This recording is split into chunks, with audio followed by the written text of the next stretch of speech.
Bonjour à tous. À la fin de cette année chargée en multiples événements et encore incertaine quant à l'avenir, l'éthique devient une nécessité absolue. Et c'est simple, simplement une façon de vivre ensemble.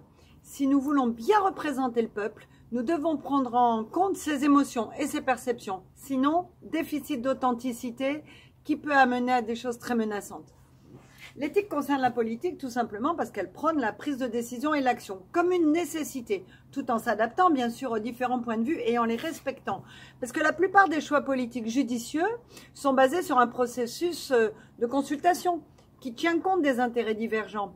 Les conflits peuvent être réglés dans le cadre de négociations ouvertes et bien sûr sans recours à la violence. C'est tout le sens de l'association L'éthique plutôt que l'étiquette.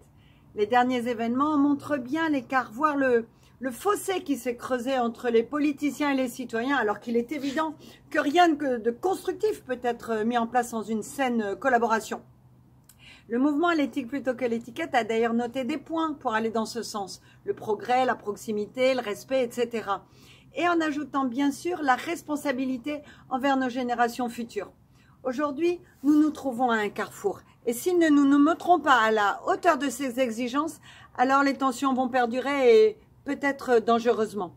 Oui, le défi est immense, mais le challenge est motivant. Alors que vous souhaitez pour 2019, en plus des sempiternels vœux d'usage? De vous impliquer, d'agir, d'être créatif pour faire de la politique. Et on le voit aujourd'hui, on a tous un rôle à jouer, qui que nous soyons.